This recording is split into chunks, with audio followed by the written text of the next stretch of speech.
Hi, my name's Seth, and welcome to my 12th house series. So, I'm going to be taking this time to talk about a specific sign in the 12th house.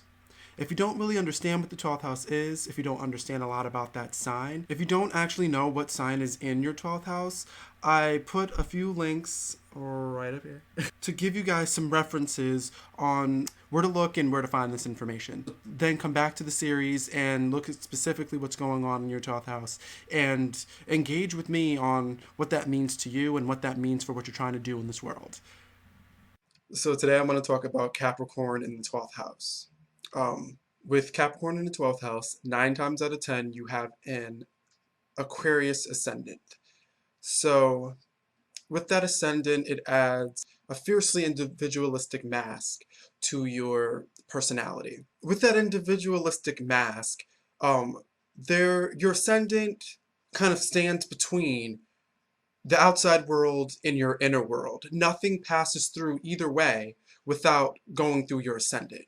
With Aquarius being there, you are more geared towards work. You're more geared towards communication, and you're more geared towards helping the world and doing something outside of yourself and for people outside of yourself, and doing things without personal gain. Then let's say just conceding to what's going on around you, doing things the easiest way, doing things the way that everybody else does it because it seems like it works. There's going to be something unique, strongly unique about you. That Aquarius Ascendant that you most likely have is going to add real spice to what I'm saying. There's going to be certain things that change alongside where your moon is, where other placements are in your chart. If something skipped, really anything can happen. You would want to look at your chart personally, but definitely with that Aquarius Ascendant, there's going to be big individual sort of happenstance when it comes to an explanation like this. With Capricorn in your 12th house, you're going to have a fear of inadequacy.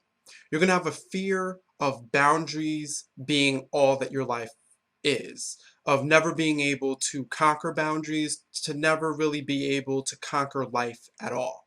You're going to be afraid that you'll never amount to anything when it comes to, I guess you could say, superficial things, earth-like things like money, power, staying grounded. You might feel like you're never going to achieve those type of things. You're never going to be able to be a grounded, financially stable boss. You might feel like you're just always going to work under people and never achieve anything that matters. With something like this, it might have come from your family, most likely came from your family, people kind of setting you feel like you've been set up to fail 9 times out of 10. That people put a lot of pressure on you to do things, and that maybe you failed a few times and it really hit hard when you failed and people brought it to your attention, or people put that in your face and made you feel like that was all you were going to amount to, like this is your one chance to change everything and you failed, and now that's just going to be the rest of your life, you failing. You found your boundary and it was a lot shorter than you thought. It was a lot closer than you thought. You thought you could go a lot farther until that moment, and from that moment on, you feel like there's just nothing else you can do. So with this happening in your childhood, the best thing to do now is reconnect with it. Find that moment, find those things that made you feel like there was nothing you could do and that you were a failure before you even tried, and reconnect with it. Start to try and imagine more. Start to loosen up. You know what I mean? Really loosen yourself up emotionally. When you're by yourself, really take the time to stretch, deep breaths, loosen up, imagine, take time to really get the idea of free-flowing thought in there when you work. Because when you are alone and when you feel most comfortable, that's when you want to work. That's when you want to show off, and that's when you really want to gain and do things that matter. So you're going to set yourself up to fail when you are by yourself and you're ready to do these things and you're ready to get things done, and you're going about it as if you've already failed. You need to loosen up and really take the time to see what you're capable of. Stop being so afraid of failure. Failure is the best thing. It's where you learn and it's where you really grow. Failure should be what drives you, not what hinders you. Fear should be what drives you, not what hinders you, especially with Capricorn being in your 12th house. There's going to be a lot of fear, and you're going to need to learn to overcome those things. And you have an Aquarius Ascendant. Fear should not be that hard for you. Detach yourself from it. Really look at the facts and see what you're capable of.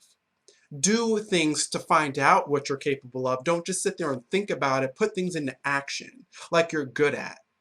It's going to take a lot of energy, and it's going to take a lot of failure. But though they take every failure as a success, because really if you didn't fail, you would have done nothing. Really let go of control.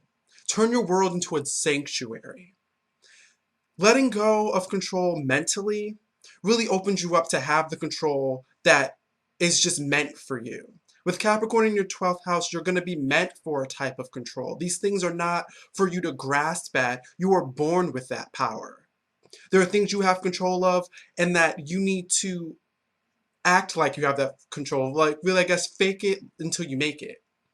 Don't grasp for it. Don't be desperate. Don't do things to achieve it. You've already achieved it. Now work to continue achieving.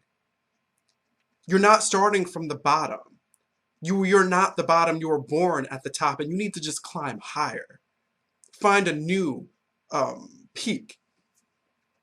You know what I mean? That's really what you should keep in mind, especially with this placement, because you're going to put yourself down so much and it's not worth it. So when you get drunk, which most likely does not happen too often, unless you're the type of person that uses alcohol to alleviate stress, with Capricorn in your 12th house, stress is going to be a main factor, that fear and really burden constantly. So maybe going to alcohol, most likely going to marijuana or going to weed will be what you go to first.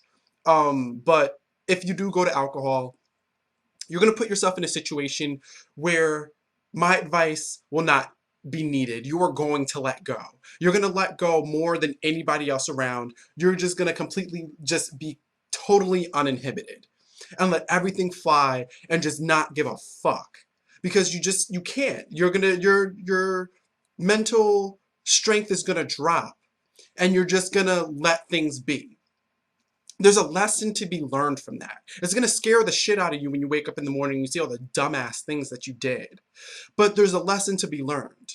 The fact that you had fun, the fact that you let go, the fact that there was a sensation new to you, that there was a possibility in everything, even the dumb things. Those things are worth going after. They're not worth drinking for, because you shouldn't have to be drunk to do them. But having that mindset that there's no real boundaries anymore, everything's boundless, is a good mindset to have. Getting drunk and letting things go will teach you that mindset. And it will teach you it in the harshest way possible, because you have Saturn there. That's going to teach you in the harshest way possible. You're going to do dumb things, but when you're sober, keep it in check. Have that mindset, keep that in mind, but keep it in check. Be rational. Put energy into being rational. And not holding yourself back and not letting yourself just completely run wild. With this Capricorn in the 12th house, you're going to have Cancer in your 6th. Cancer's going to rule your house of duty, hard work, and responsibility that you make for yourself. The schedules and really the things that you do to survive. The things that you do to prepare yourself for the outside world is your 6th house. These things that just need to be done regularly and rigorously.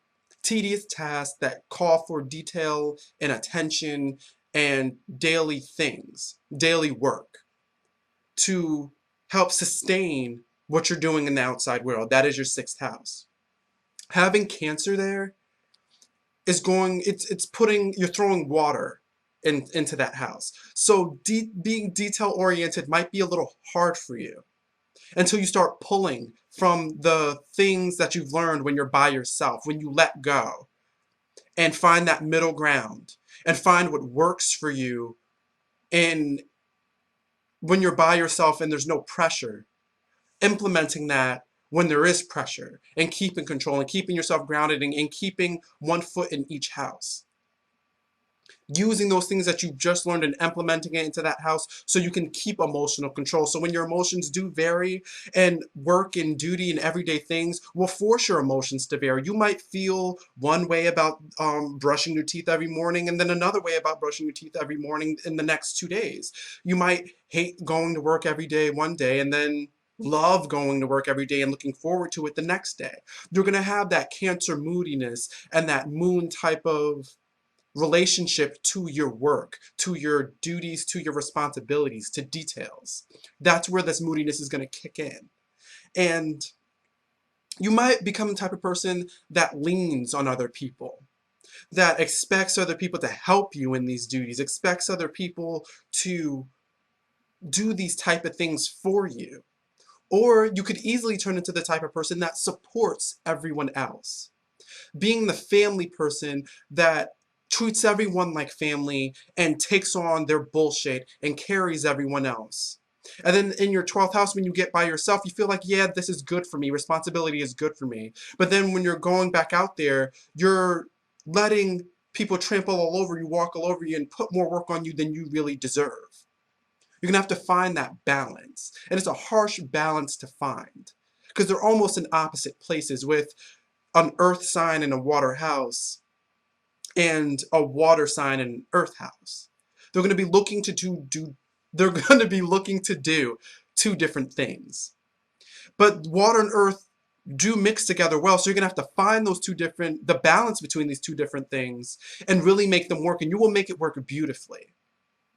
But it's just putting the energy into finding what drives you, finding how you support yourself, and then supporting your work and others with that same technique. At work, your coworkers are going to think of you as someone who's extremely kind, loving, will be there for them, especially when you start to get close to them. You'll treat them like family. You'll treat them like your brother or sister. You love them, you'll help them, whatever they need, no problem.